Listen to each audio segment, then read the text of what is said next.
Okay, peace family. I am back. So I was live just like a few minutes ago. Let me turn this light down. I was live a few minutes ago, but I received an important phone call, so I had to get off. So just really quickly, like I said, happy Friday. I'm happy it's Friday. I hope y'all are enjoying your Friday. I had a good Friday thus far. I'm so looking forward to this weekend and just like chilling and taking some time to just like relax and debrief.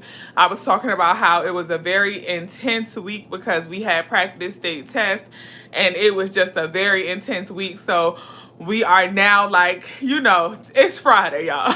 Okay, I am grateful. I am ready to just like chill and just relax.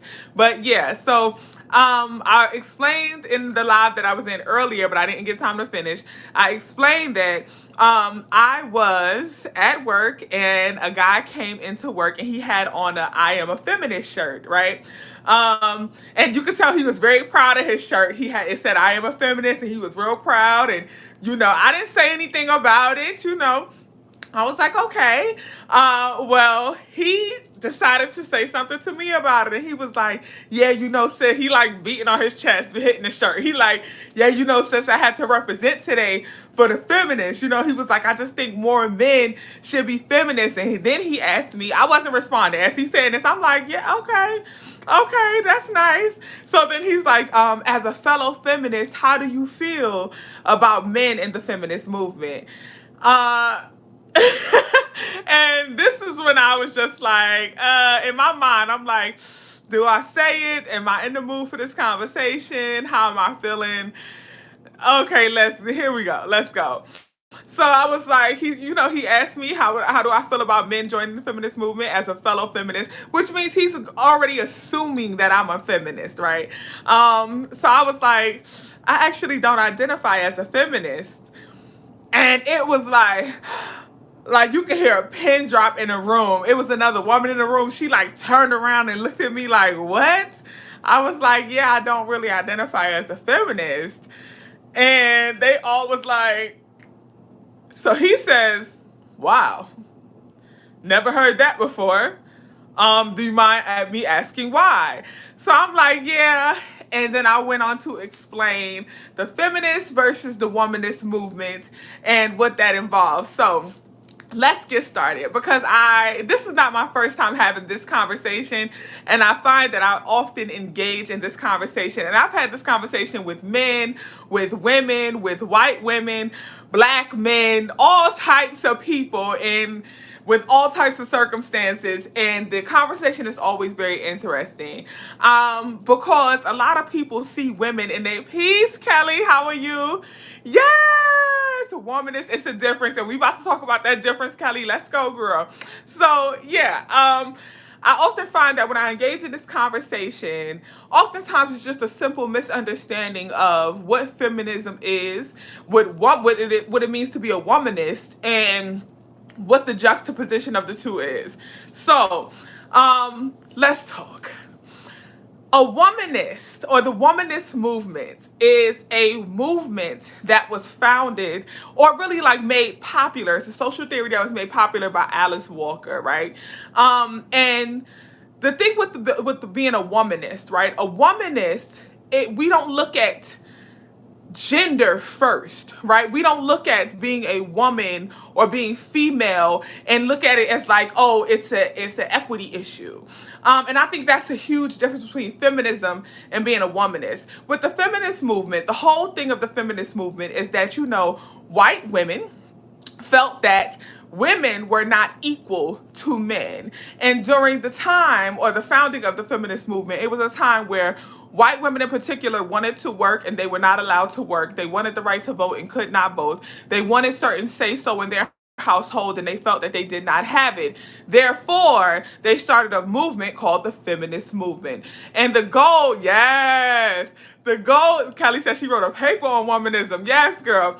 But the goal of the feminist movement was to gain equity between men and women. But we have to understand that white women suffered these issues. White women were not allowed to get jobs during that time. That was not the thing for black women. From the time that Africans were brought to America, were stolen and brought to America and enslaved, women were equal. Women were also in the fields picking cotton and rice and harvesting and all that stuff. We were out there too. We had the same expectations. We also had to make sure that we worked hard. We were not sitting back at home and chilling while our man was in the field. No, women, men, and children all worked equally when we were enslaved. So we never faced the issue as black women. We never faced the issue of not being able to work. We always had to work. We always had to work and take care of the household. So that just was simply not our battle. Therefore, from the very beginning, the founding of the feminist movement, it just simply was not our battle. We were not in mind. When the feminist movement was started, it was not considering black women. The feminist movement was founded for the benefits of white women. And that was an issue for black women. And honestly, in the beginning of the feminist movement, when it was solely about equity in the job market and equity in the household, black women weren't involved, nor were we requested. Our presence was not sought after, right? We were very much excluded. If you do your research, a lot of the huge founders in the feminist movement and the women, the white women particularly, who were on the front lines of the feminist movement, they were actually very racist. And they actually requested that they felt that women should have the right to vote before black people. Now think about that. Women better get the right to vote before black people. So what does that mean for the black woman? That's how little we were thought of, right? Just that simple statement or just that push that women should get the right to vote before black people. But I'm black and I'm woman. So where do I stand in that? Elizabeth Cady Stanton herself said it was a disgrace. It would be a disgrace to America if the blacks get the right to vote before the women. I'm black and I'm woman. So if I get the right to vote, is that a disgrace? That was a huge issue that a lot of black women faced when it came to the feminist movement. It's like, where do we stand? We don't count. And once again, the battles or the issues that they were fighting against were not our issues. We've been had equity when it came to the job market. Okay, we've been had to work. And granted, our work may not have been the same as men, especially once we were freed. And I use the quotes for a reason, especially once we were freed, our work may not have been the same. A lot of black women became house workers. We started, going and caring for white people in their homes, basically maids. I hate to use the word maids, but basically like maids, housekeepers, wash women. We would go wash white people's clothes, do the laundry, care for their children, so on and so forth. Good evening. Hey, Moni Love. What's up, sis? So yeah, we started doing that type of work, and then men were going out and they were doing more physical labor. But regardless, we were working and we had jobs. And there were also women who were going out and doing very heavy physical labor as well. So black women didn't have that issue when it came to equity as far as like getting jobs and being able to work. We were working, so that just wasn't our problem, right? Oh, I love that y'all showing each other love. Oh, that's so sweet. I love that. Such a community. But yeah, so that was like a huge difference in the feminist movement versus the womanist movement. So when the womanist movement was started, it was solely with the idea that we as black women, yes, we love our femininity. We love being women. We love being who we are. And we also appreciate our place in our family. We understand the value of being a matriarch. So as a woman, as a womanist, it's all about loving being a woman and loving that divine femininity that we carry, loving what we bring into the household and what we bring to our family. It's not seeking equity. We are already equal. And the thing with being a woman is it's about enjoying and appreciating the space that you carry as a woman. Whatever that may mean for you, whatever that may mean for your family, whatever that may mean for your man, your significant other, your spouse. whatever that means. It's about appreciating your journey as a woman. So when Alice Walker spoke on being a womanist, her thing was just speaking on coming into your womanhood and appreciating coming into your womanhood. It's not centered in equity. It was centered in intersectionality, which is something that feminism was not talking about. The feminist movement is solely about being female. It's solely about being a woman and wanting equity, wanting to be equal to a man, wanting to have the equal rights to certain jobs, wanting to have the equal right to vote, wanting to have equal rights to do the same thing that men can do, which is great, right? You definitely want to have equal rights to do that. However, I feel like a common misconception is every woman don't want to do everything a man can do. I'll give you this example. I always say I can do it, but just because I can do it don't mean I want to do it.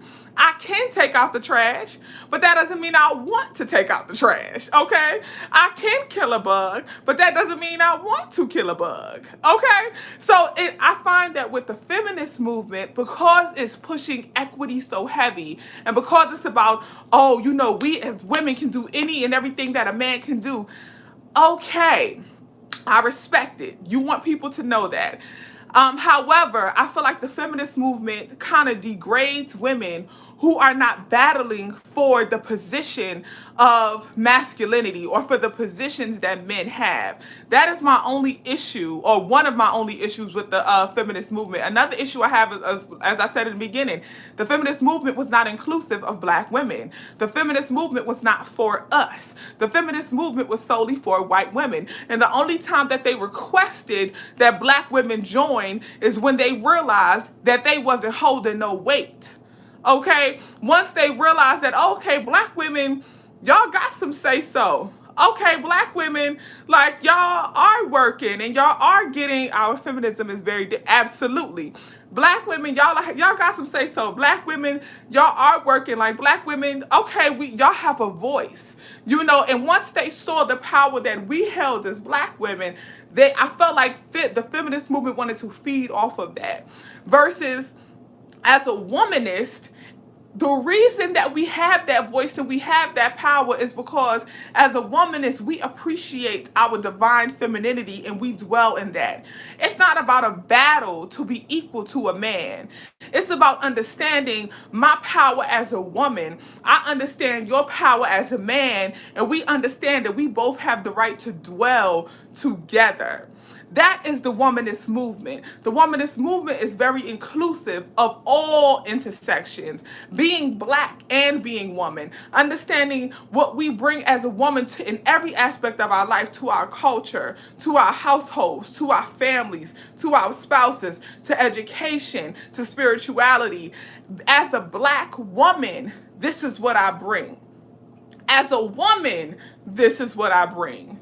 Being black, this is what it brings to my womanhood. So understanding how the intersections of being black in our culture. Sorry, y'all, my phone always dying, huh? My phone on 20%, so we got some time.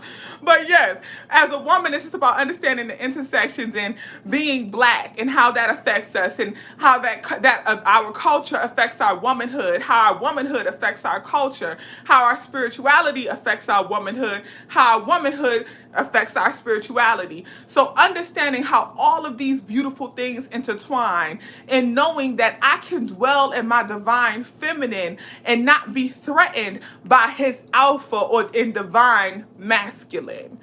Understanding it's not a battle.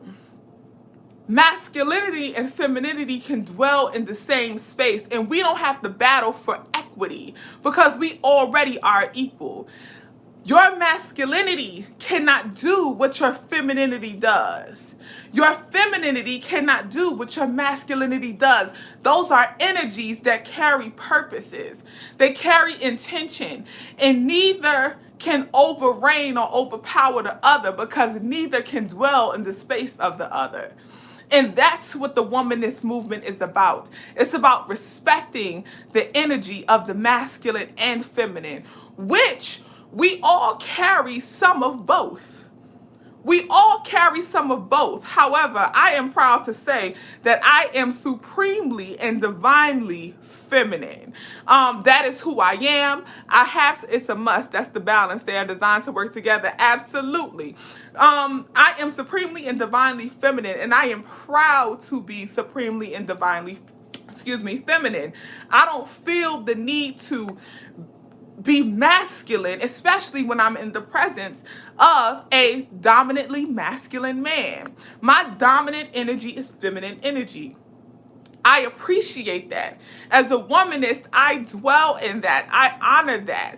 I love that. And I recognize how my divine femininity is affected by my spirituality and how my spirituality affects my divine femininity. It's an intersection. Me being a black woman, there's certain things that I do, there's certain energies I bring to my culture that a man cannot bring. And there's certain energies to the culture that a man brings that I cannot bring. Now, I do understand that, we have our transgender family members who feel that their gender identity, they separate the masculine and the feminine, and they may identify as one. I'm speaking solely on energy. I'm not speaking on sexual parts and all that. I'm speaking solely on energy. And the energy that I supremely dwell in is my divine feminine. And my thing is, as a womanist, I honor that. I honor my divine feminist. I feel like with feminism, or being a feminist is not about honoring who you are and honoring your space as a woman while respecting masculine energy. I feel like it's a battle. It's a battle with the masculine energy, and rightfully so for white women, because they did have to battle. White women didn't necessarily have a say in their household. White women could not get jobs. White women could not work. They could not vote. They did not have equity in their family. They were not respected in their children as matriarchs because we raised their kids. Okay? It's hard for your children to respect you when the person that's nurturing them ain't you. So a consequence of having black women raise their children is their children did not look to them with that matriarchal lens. They look to us that way. The Help is not just a movie. The Help is facts. Okay? So white women weren't getting the respect from their man. They weren't getting the respect from their children. So they looked at us and they was wondering, looking at black women like they still do today, like, how do you do it? They wanted to know how we did it. So that is why they brought us into the feminist movement, because they wanted some of this sauce. Okay? But once again, black women, we've been doing this. We've been going out and working. From the slave plantations, from the plantations till now, we've been working. We've been contributing to our families economically. We've been contributing to our families when it comes to nurturing and caring and healing. Our femininity is divine, okay? Ain't nothing like it. So that ain't our battle. Our battle is maintaining our divine feminine, connecting with our spirit, and making sure that we remain whole in the midst of it all. Our biggest battle, especially as as a womanist, and as women of color, our biggest battle is understanding where a man stands and how a man is affected by a womanist. In society where the feminist movement is pushed, oftentimes the feminist movement is thrown up in the face of a man, and especially black men, because black men in society are seen as threats. They're seen as a problem. And as we see, feminism, or the feminist movement is weaponized against black men. So black men, I find, come very defensive. And brothers, please feel free to speak up. But I often feel like when they hear the term feminist, and a lot of black men, when they hear that term, they hear equal rights and gender, and you start that conversation. A lot of black men already, brother said, I'm for everyone. I'm for everybody black, okay? But at the end of the day, I feel like they come in defensive. So the thing as a womanist is helping black men understand that I know who I am. I know my divine femininity, and my divine femininity is not a threat to your masculinity. My divine femininity is not a threat to who you are and your space as a man in my life, in our household, in this educational setting, in this workspace. We can dwell in the same space, in the same arena, and we ain't got to battle. And I feel like that's a conversation that black men and black women have to open up to more, and we got to continue to share that information. Thank you. Most black women are confused. The true meaning of feminism. Feminism is the detriment to the black society. Speak on it. Okay? The term feminism and the feminist movement is tearing down and breaking apart the black family. I completely agree with that, because a lot of black women have adopted this identity as being a feminist with the goal of gender equity and you know, I should have the same say that you got, and I should da da da da. But you know, honey, when you dwell in your divine feminine, you ain't got to have a say. You do. Okay? You do. We are the spiritual foundation for the household. We are the spiritual foundation for the household. Sometimes you ain't even got to say a word. Okay? We spiritually influence our man. We spiritually lead. Our man, I know for me, in my view, let me speak for myself. My man can lead. And he does lead. He is the leader. But spiritually, baby, I got the juice, okay? I got the juice, okay? And at the end, we are the originals, absolutely. And at the end of the day, yes, he got say, and he could say what he say, but he know I'm gonna pray, okay? I'm going to move like I move. And I ain't going to give away all the secrets because this is YouTube. But my sisters, we know what we do. You know what I'm saying? We know that we here and we here. You know, we are completely aligned. And we got them chakras moving. And we know how to open up that eye. And we know at the end of the day, that insight that he's guiding with, that intuition that he's leading with is all us. That's the divine femininity. We are internally leading. We there. You know what I'm saying? So it ain't a battle for us. I appreciate my space and I know my space. And my thing, hey, you know, and my thing with feminism is, once again, I feel like it's just about a battle. I feel like it's about I want to lead. I want to lead. No, I want to lead. I ain't got to do that battle. And once again, I'm okay with my space and what I choose as my role in the household. And you don't have to agree with that. I find that the whole thing with gender roles has become a touchy subject. And when I tell people, like, I'm very traditional, I still believe in gender roles for the most part. A lot of people are like, what? You believe in gender roles? Listen, like I said earlier, I could take out the trash, but that don't mean I want to. I could kill a bug, but that don't mean I want to. Okay, I like for my man to do that.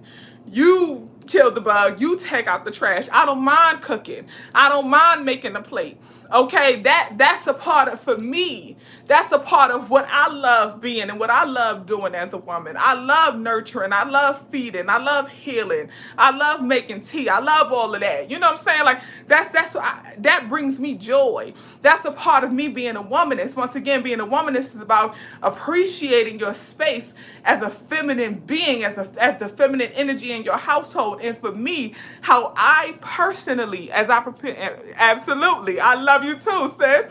You know, the thing is, I appreciate my space and my femininity, and I know that it is divine. And the way that I choose to manifest that for me is I choose to nurture. Hey, I choose to nurture. I choose to care for. I choose to supplement. I choose to love on. I choose to rub down. You know what I'm saying? That's the way I choose to manifest as a divine feminine. Now, every woman ain't got to do that. But nor should any woman be ashamed of that. So with the womanist movement, it's about allowing women to appreciate how they choose to manifest as a woman. Teaching women that it's okay to have intersectionality. It's okay. You are black and woman. Your culture does affect how you manifest as a woman. Your spirituality does affect how you manifest as a woman. And your womanhood affects how your spirituality manifests. Your womanhood affects how your culture manifests. And those intersections are beautiful and they're sexy, and you have the right to love them all equally. That's where equity comes up as a womanist. It's about loving yourself in all parts of you equally. Being a womanist ain't got nothing to do with a man, really. Being a womanist is about loving your divine feminine. I'm not struggling the man for the pants. Okay? I'm not struggling with my man for the pants. I don't want the pants. I like my skirts. I like my leggings. I do like leggings. I like my leggings. Things like that. I don't want to do that. But for the women who do, that's between you and yours. If that's how you choose to show up and manifest as a woman, that's between you and yours got to agree with that. But for me as a woman, it's me and mine. We know that how I love to manifest, and he knows how he loves to manifest as a man with his divine masculine, and he appreciates that. So can a man be a womanist? Absolutely.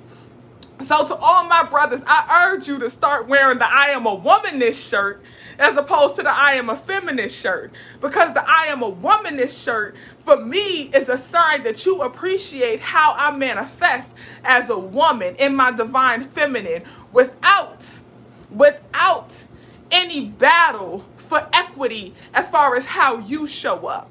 Me being a woman ain't got shit to do with how you being a man. And I ain't trying to battle you for your manhood. I'm not trying to battle you for your job. I'm not trying to battle you for none of your nothing, okay? At the end of the day, understanding that me and you, brother, we here.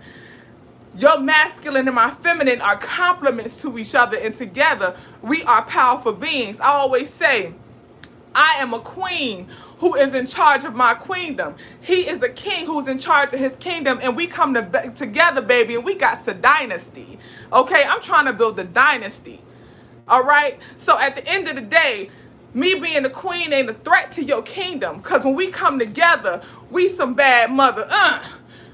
And that's what it's about. So to all the feminists or people who identify as feminists, please share how you feel and share your response. I do understand that a lot of feminists like to say, well, that it's a dance. Absolutely. A lot of feminists like to say, the feminist movement has changed over time. And Alice Walker, she made a beautiful analogy. She said, womanist is to feminist as purple is to lavender. Womanist is to feminist as purple is to lavender, meaning that, purple is the umbrella color that lavender just so happens to fall under. There's a lot of shades of purple. Womanist is the umbrella color that a lot of the other movements, like the feminist movement, happen to fall under. But womanist is the overall movement. Womanist, I do love that as well. It's a dance, honey. Okay, that masculine, feminine energy. It's a dance, baby. It's a tango, But yes, so you have the womanist movement. You got the feminist movement that falls under there, but that's just a branch. And the reason that it's just a branch is because the feminist movement is not inclusive of those intersections of being black, of being an Afro-spiritual sister, of being a Puerto Rican, Latino descent. It don't fall under the category. It's not inclusive. The feminist movement is not inclusive. It's very exclusive. And the only time that black women are called on is when they want some of this sauce. All right? So as a womanist, it's about all of us, including the brothers, including the men. Because I appreciate my divine feminine, I too appreciate that divine masculine as well. And I understand how you are valuable. And I hope that the divine masculine understands how the divine feminine is valuable. And at the end of the day, we all work together. Okay? A queen comes together with the king and builds a dynasty. That's just it. That's all I got to say. Feminist or womanist, which one are you? I am a very proud womanist. I love everybody, but I'm a very proud womanist. That's just how I feel. No apologies for it. How does it affect men? For me, the men that I'm with always know and understand that, yes, girl, preacher, I feel like I'm in church listening to a good stuff. Oh, much love. How does it affect men? For me, men that I'm in the presence of are always know for sure that I appreciate their divine masculine. My divine feminine is not a threat to them. It's not a battle to them. It's a compliment. And their divine masculine is a compliment for me. Can a man be a womanist? Absolutely. Should black women be feminists? I don't think so. They only want you when they need you. Okay? It wasn't founded for you. The womanist movement was, though. The womanist movement is inclusive of that. The womanist movement teaches you how to love all parts of you, including the parts that they didn't want. Okay? I'm a womanist, loud and proud. Thank y'all for tuning in. I appreciate your energy. This is 30 minutes long, so we about to cut it short. Oh, absolutely. Only when they need you. I love and appreciate y'all. Have a good Friday. I'm going to come back and check in sometime this weekend. Have a good Friday. Enjoy y'all weekend. Get plenty of rest. And just really take some time for yourself, y'all. Self-care should be the goal this weekend. And self-care does not have to look like, going to the spa or going to get your nails done. Self-care could literally just be laying your ass down and taking a good nap. Okay, have you a glass of wine or something and just chill. All right, take care of yourself. Love y'all. Once again, appreciate your energy. Thank you for tuning in. And we are almost at 3,000 subscribers, y'all. I was shocked. I was like, oh, 3,000. We almost there. It's like 2,900 and a little bit of change, a little sprinkle of change. So I appreciate all of y'all for subscribing. Like, share, subscribe. Anybody who you feel like will benefit from any of the information on my page, just send them the link and send them the link to my channel. And I appreciate y'all loving y'all support. Thank you. Peace, y'all. Have a good weekend. Yay! Kelly, Moni, K-Dog 13. What's up, K-Dog? You be checking in, and I appreciate you. I appreciate your love. Jelisa Woke, sis, we looking for you. Love y'all, though. Peace.